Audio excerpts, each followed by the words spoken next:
Apologies again.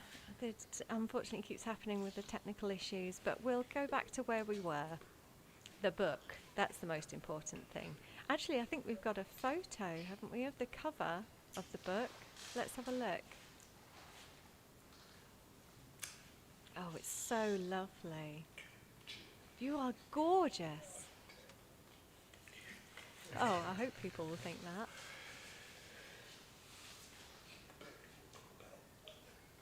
So I think we missed a little bit, but let's go back to where we were, what we were talking about. You were able to get your emotions out and talk about and think about how people were treating you and how tough that was for you to go through that journey and to have the people around you.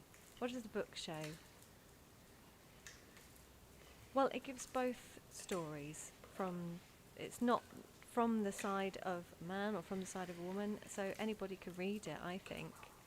But it's more about acceptance, personal acceptance and accepting somebody for who they are. It doesn't matter if they're race, colour, ethnicity, disability, gender, anything. It really doesn't matter. It's appreciating the person for who they are, because diversity is a beautiful thing. It really is. Just appreciate each other, appreciate different cultures. And so the book is educational. It doesn't matter who you are. It's appreciating the individuality and the diversity. I totally agree. I think it's useful for a straight man to understand that if you're with a trans woman, that doesn't make you gay. And that's really important to educate people on that. Yeah, I agree.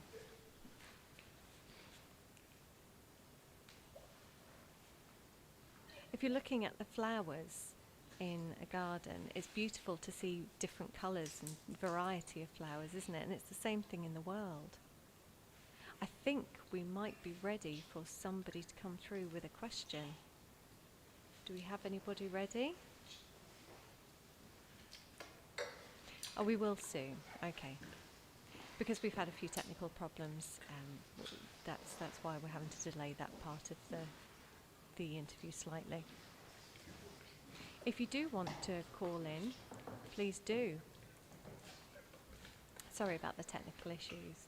I don't know why it keeps happening, unfortunately.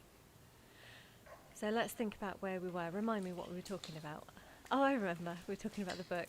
Yes, important to educate men out there, because we see a lot of men who are committing suicide. There's high levels of suicide, and it's mostly due to peer pressure within the community. People saying, oh, you like someone who's trans. And actually we need to stop that, because that mental health in that person is going to get worse, and the suicide rates are high enough as it is. So it's really important to get that out there, to say you're not gay if you fancy a trans woman. It's just a woman, you know. You're a man who's attracted to a woman, that's it. So if somebody was dating a trans person, I think it's actually really remarkable. I think it's beautiful just to kind of, I love the fact that, you know, everyone is beautiful no matter who you are. Yeah, it's the heart that's important. If your heart connects with someone else's heart, that's all that matters. Let's go back a little bit to before the book. What was it that inspired you to make the book in the first place, to write it? What was the influence? Was it the social media? Did you feel like there was something missing? What was it? I did feel that, yes, there was something missing, and that was the educational aspect. I wanted to educate people, and I saw that as my responsibility, my natural responsibility, to get the book out there, because what I really want to do is help those who, you know, touch wood, if somebody passes away, that this is my legacy, you know, something that I can pass down, and we can say, oh, who's Samantha? Oh, that was your great grandmother, you know, and this is her journey. It's something really interesting to look at. When I was younger, I didn't have any role models. I didn't have anyone to look up to, any books that I could read, so I didn't know how I was going to achieve what I've achieved. Trans literature is out there. but it's mostly for hearing people. Is that right?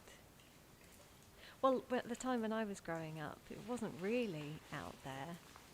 When I see someone sign, you know, what trans means, I feel like you're not going to see it.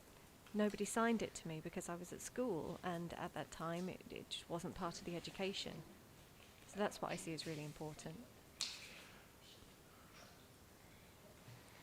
So I'm going to sign it now. This is the sign, trans. Do you have any more signs that are relevant?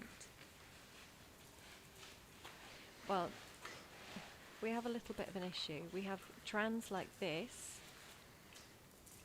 which is transgender, and that's part of the umbrella, but that means that the person has gone through the change. They've gone from a man to a woman, and that's it. That's the end of the journey, you know, changed and done.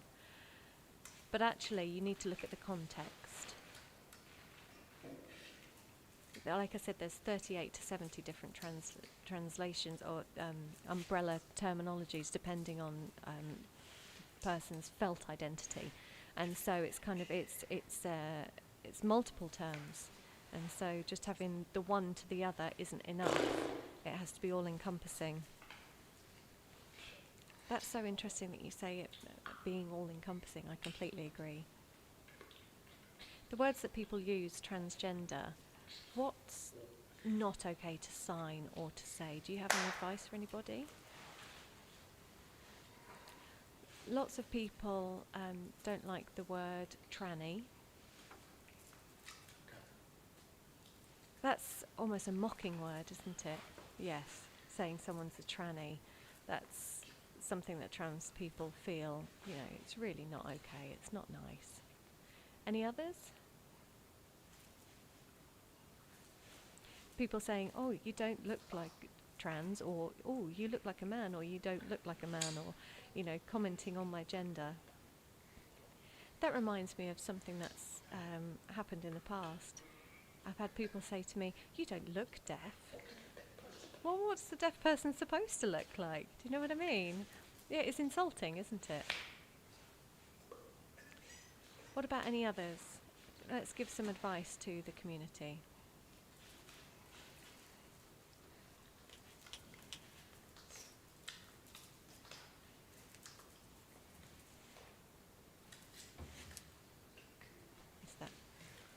Hello. Oh, this is so interesting. Can you see me? Is everything ready? Yep, we can see you. Yeah, that's okay. This has been so interesting. When I first met somebody who was transgender was in 1975 in America. I met a deaf transgender person in 1975. At that time, you know, we did have the different sign for it, the old-fashioned sign, and that's a good point, which I really do understand. But 1975, that was, you know, they did have a group back then, and I wondered whether maybe you could get in contact with them. Oh yeah, that would be brilliant. That that person was a woman, a lesbian woman before, and then transitioned to become a man, and is still with the same woman now, which is lovely. They've been together all this time, which is really interesting. But yes, when I was younger, there are lots of trans people out there, but I think there's people who I know who are over 80 now, so who are older people in the transgender community. So I just wanted to share that with you. Oh, that's so lovely. Oh, I'd love to get in contact with that person.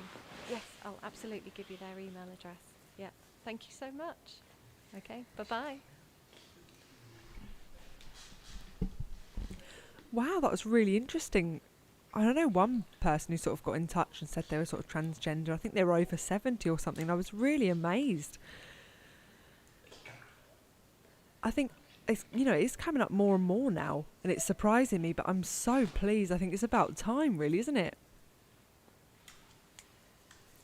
Yeah, I mean, back at that time, I don't even know. I mean, even when I was younger, there was only 2 of us, I felt. So obviously that person right back then had it worse because there was so few. yeah, and I mean, they would have had to stay completely closed off. It's so difficult. And obviously meeting other people in different generations. Have you got experience of that? Yeah, I think in London I met, it was, I mean, very sadly they've passed away now, but I've met one from an older generation, but yeah, that's it really. That's it. So obviously with the internet now, obviously, you know, you're getting lots more opportunities. You can video call people, support each other. And obviously I know you mentioned about having the sort of responsibility to provide that support to various different people. So yeah, I mean, if anybody's got any issues, you can join us on a Facebook group. You can offload any problems. You can private inbox. But at the same time, you know, I can't answer everybody's issues. Sometimes I can't help. But we've got 4 admins in the group. There's one from England as well as me. There's one from America. I think she's originally from Venezuela. And there's another person from Miami and one from New Zealand, which, yeah, I mean, it's brilliant. And that person's called Yasmin. So yeah, there's 4 of us all together, so we'll try our best to answer when we can.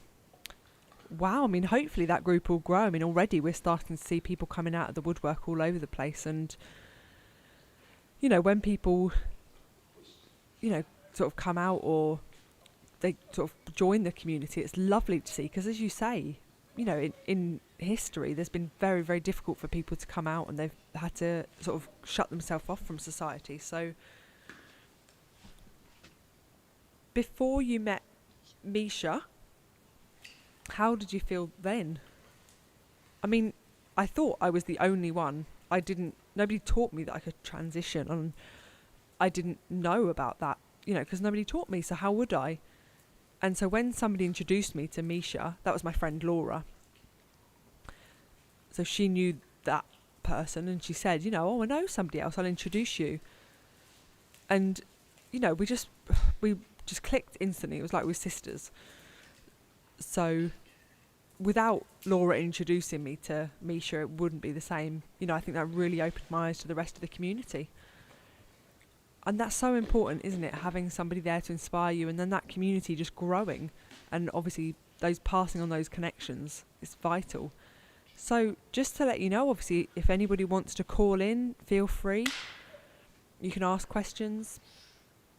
So I'll just go back a little bit to when you were a boy at that time. You felt like you weren't a boy, and you remember that clearly? Yeah, I mean, I remember looking, and, you know, I looked in the mirror and I just sort of thought, I'm not a boy. You know, I had the towel wrapped all around my head. I had my towel wrapped up at my chest. And I looked in the mirror and I just thought, I'm not a boy. And when I hit puberty, I really struggled. And when I had a shower, I would always like hide my genitals, and I never felt comfortable. So, you know, from when I was about 4 or 5, my dad might film us playing in the garden, like running through the hose with a water sprinkler on. And you could sort of see that I was naked, but I had my private parts sort of hidden. I tucked them between my legs, and I feel from back then, you know, now it makes sense to me, but looking back at photos and videos now, that sort of behaviour makes sense. I was so embarrassed, and obviously my other brothers were completely unbothered. They, you know, they're proper men, I felt, but, you know, I felt really sort of like I had to hide. Wow, I mean, yeah, that's a lot of exposure, isn't it? You know, having that people look at you, and yeah, I mean, I felt completely uncomfortable. It was really difficult for me.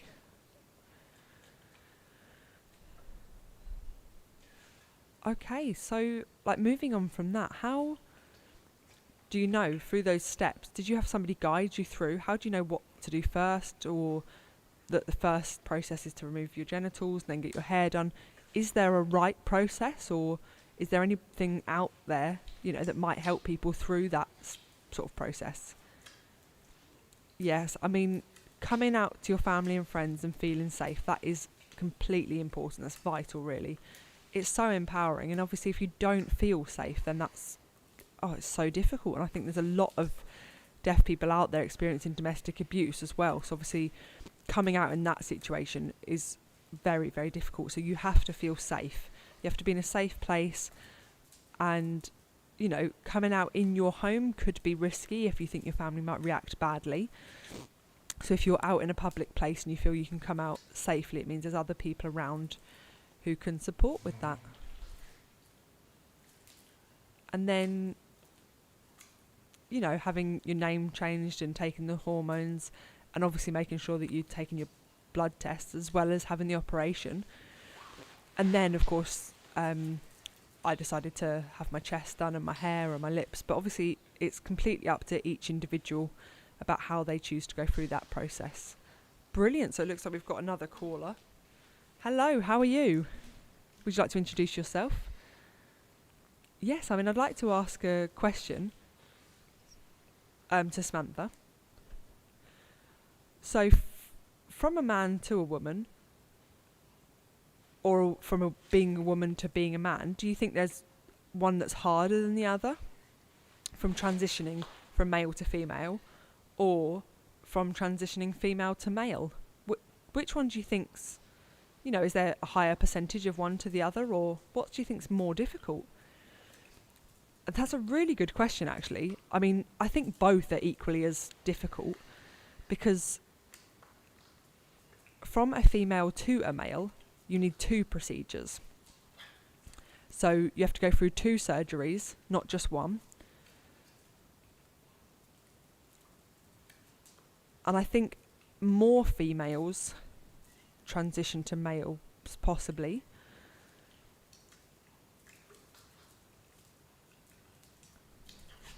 So, for example, you know, having your genitals stitched up and removing your breasts, that's quite a lot of operations. But from male to female, that's one operation, one surgery, that's it. And what about with the treatment, the hormones? Is that the same process for each, or? Yes, I mean, for trans women, which is male to female, you have to take the hormones, and you take them for life. That's it. There's, you know, never ending. You just take them for the rest of your life. Whereas from male to female, have a different hormone. So that's called testosterone. And you have injections in your buttocks, and that goes through your system. And it seems to, you know, help grow your facial hair and things like that. But I think that's sort of continuous. Well, I'd just like to respond to that as well. So, from becoming female to male, you still have to take your hormones for life. Is that right? Yes. I think you have to take them for life. So, if you're female to male, if you stop taking them, it might reverse the process, I think. So, yeah, I think you have to take them for life both ways. Oh, brilliant. So, just my last question. If you'd taken those tablets for life,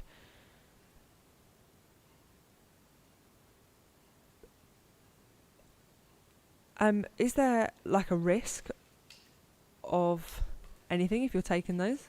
Of like to your liver and things like that?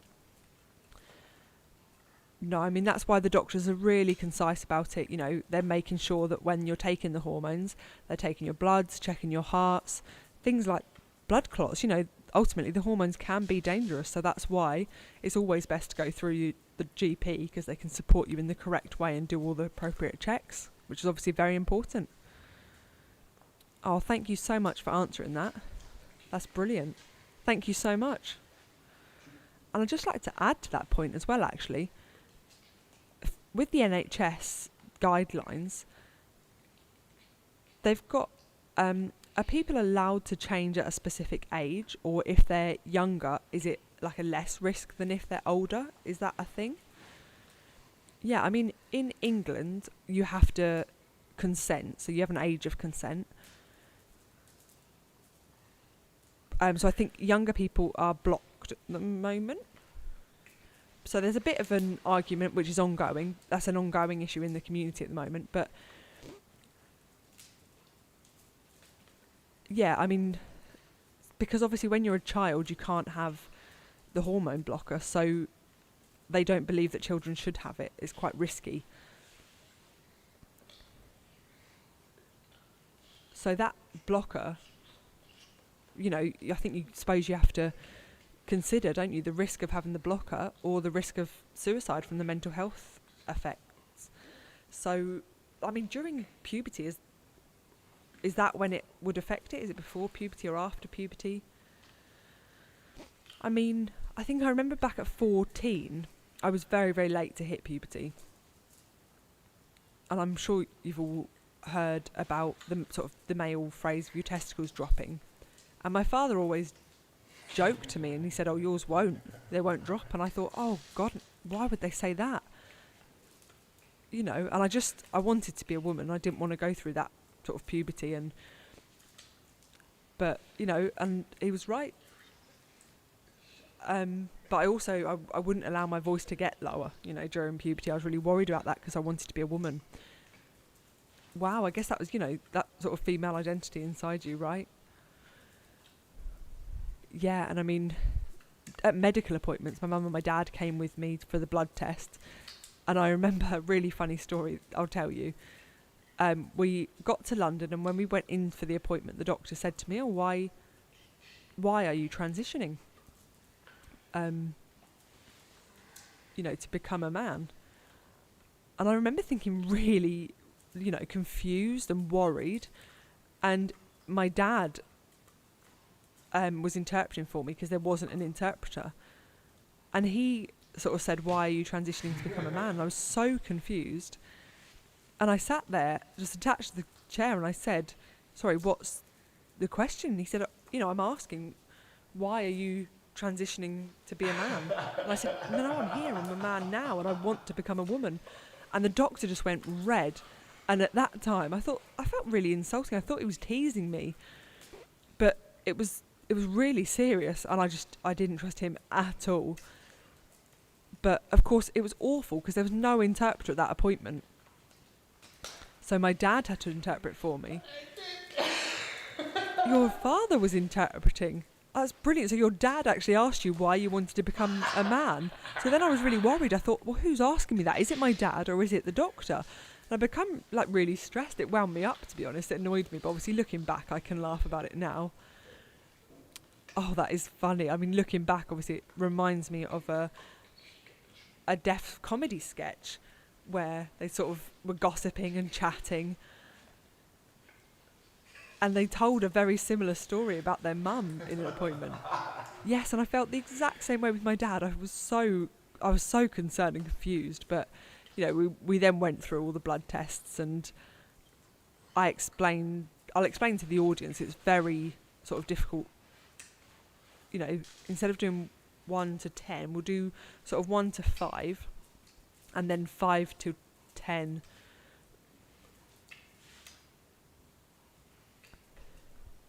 Okay, so if, the scale was 1 to 10, for the results we had to have between 5 to 10, means that you could transition to be a man, but I was at 4.5, so I was nearly there. But, I mean, inside I just felt, I wasn't hairy, my brothers were really big, beefy, tall. I wasn't like that. Obviously their balls had dropped and their speech was deep. But it just didn't match me. I was so different, so that must be why. That must have been a real relief for you, mustn't it? For you to be able to answer that, to get that answer that you wanted. Yes, it was almost like the penny dropped then. It was like, actually, looking back on it and looking back at the videos, I was Samantha already, and making those connections with my parents in the room, I can understand, they could then understand why I was going through X, Y and Z as well. That's so lovely of you to share that experience with your parents, that they went through the journey with you as well. I'd imagine there's some people out there who are trans who don't have the parental support that you had, and I can't imagine how hard that must be for them. Well, that's why I wanted to write a book, to tell those people you're not alone. We're here. We as a community are going to support you, and we're there for you. The trans community is so small and close because the number is so small, even especially as deaf trans. And you've got your hearing trans community where the suicide rate is ridiculous. It's so high So what is it going to be like in the deaf community when the mental health struggles are double because we've got all the barriers against us? So I think it would be nice if we really do support each other. It's like a rich community, and we go through the journey together. You've got that Facebook group, haven't you, that goes to deaf people, trans people around the world. Do you know what the suicide rates are? Have there been anybody in the group? Well, we've had, since 2014, we've had suicides 2 or 3 times, which has been really, really sad. Oh gosh, that's horrible. Really horrible. When they passed away, I felt like, I wish that person could have contacted me. You know what I mean? I feel like there is the support out there. If I could have signposted them to the right people. I'm not a counsellor, but I could have signposted them to the right people. And yeah, there are, like I said at the start, no deaf trans counsellors. So I imagine it must be ever so frustrating because they can't have the understanding, they can't have the empathy, they can't understand the process. If we had, there are hearing trans counsellors out there, but none for deaf.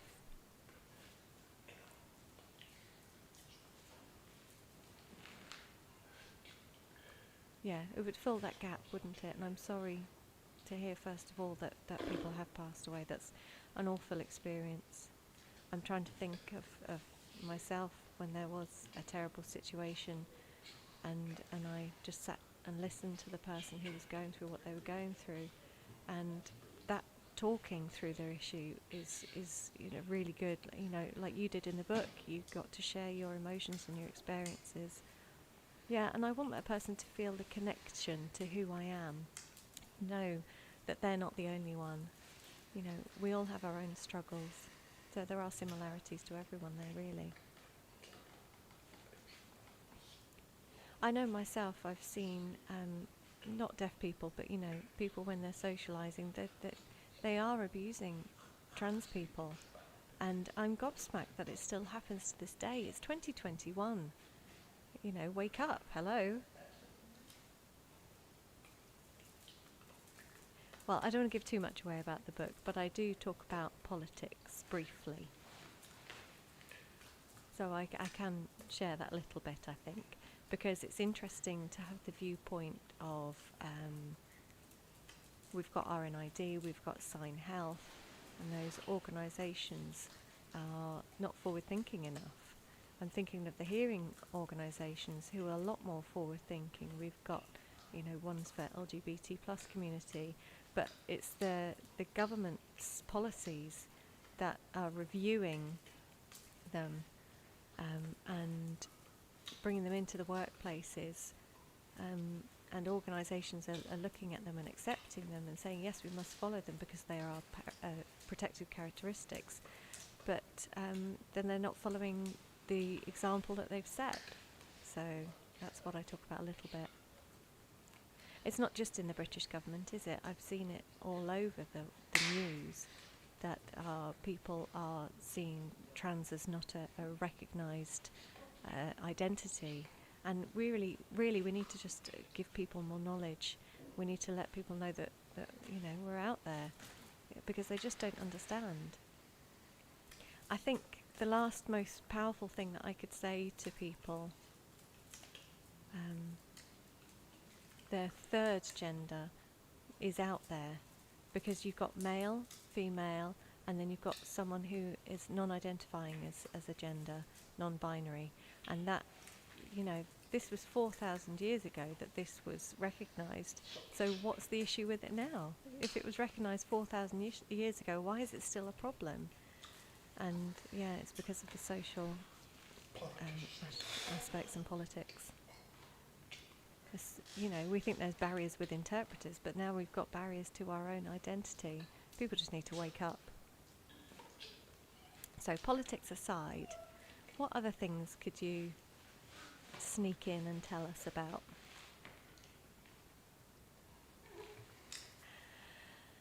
Well, there's another part in the book that talks about my parents, and other parents and how they can support their trans child with coming out.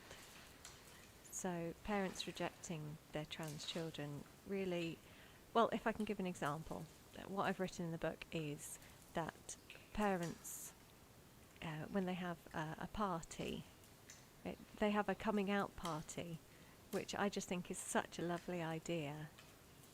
And some parents, not all parents, they say, oh, wow, we've got a boy. Like a gender reveal party, they reveal whether they've got a boy or a girl, but actually it shouldn't matter whether the cake is blue or pink. It's actually about the child and who they are and who they grow up to be. I never expect, that sort of picket fence image of, boy meets girl, they get a beautiful cottage. It's not like that. That's not how it should be. Let them grow and nurture them and love them, and then let them fly. And then when they come back home, if they're ill, you nurture them back to health again. You shouldn't have your expectations forced upon, my boy's going to get married to a girl. I've got a boy, therefore he should have a wife. We need to remove that expectation, that stigma. I remember you spoke about your two brothers and the pressure that you felt there, and the assumption, because your brother was gay, that therefore it was going to be extra difficult for your parents. Yes, because my brother came out when he was 18, and then left for Manchester in 2008.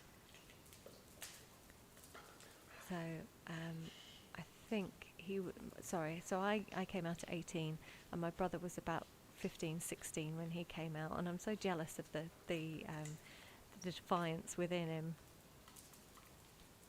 I think I would have probably come out at about 15, 16, but because my brother was already out, I felt that I had to hold on to that for another few years until I'd finally moved to Manchester.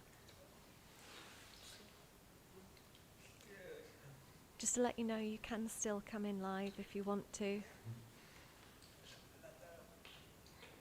Oh, well, we've got 10 minutes left anyway, so if anybody does want to come in, you're going to have to be quick. What else was I going to say? Let's talk about it.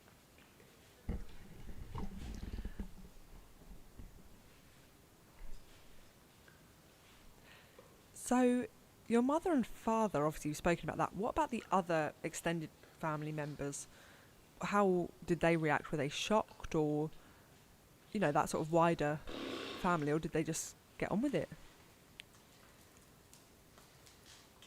Yeah, I mean, I told my mum and my dad, and obviously my mum and my dad were quite worried about what to say to my family as well. And I think, obviously, their initial reaction, my parents were very worried, but, I was quite a rebel as a child at that time. So I said, I don't care what the other extended family feel. Like, I don't care. My mum said, no, Samantha, you can't say that. You need to think about the family as well and the impact on them. But that time I was thinking, well, no, actually, I need to think for myself. I need to think about my mental health, my well-being. So I think maybe I should have put some consideration to my extended family, but really at that time I just didn't care. I just needed to be me and myself. And I didn't want to sort of come out and be worse off. That, I was working in the mental health sector, and I was seeing all these incredible deaf stories, and their different organisations and groups that were supporting. And I remember sort of sitting, maybe somebody who sat at the end of the bench at the end of a work day with lots of people going through, sort of checking on things, and somebody sort of checked in that they were depressed, that something was wrong in their life. And I asked them what was going on, and I thought, well, if I don't come out, I'm going to end up like that. I'll end up in a psychiatric unit myself. I could not cope if I couldn't come out. Do you know what I mean? I just thought at that was the time when it really hit me. I need to do something about my life. I need to do something. That was really important. Wow. So obviously that's really important. Your body first, and then, sort of talk to the family and go through that process, and don't really think about the extended responses, just sort of thinking of yourself. Yeah, I mean, when I went to Manchester, I was 14 stone. I went to Manchester, and I just felt like that was when I finally came out. You know, I wasn't answering to my family. I wasn't, you know, sort of worrying about those things. And I managed to lose a lot of weight. I think, you know, I was 7 or 8 stone, and I became really, really thin. Almost became anorexic as well. You know, I was so thin. And it was because I wasn't happy, because I couldn't come out around my family. And when I went home to my mum and my dad, they were so shocked because I was so skinny. And, you know, my belt was coming out over here after I did it up. My waist was tiny. I was, you know, so thin. But I said, no, it's nothing, I'm fine. But I could see, you know, my mum was feeling something, and I was very worried about my voice breaking. I said, no, I'm fine. But my mum could definitely tell that something was wrong. And obviously losing all of that weight, that really shifted that sort of feeling in me that I really wasn't well. I needed to change something. So yeah, I've changed for the better.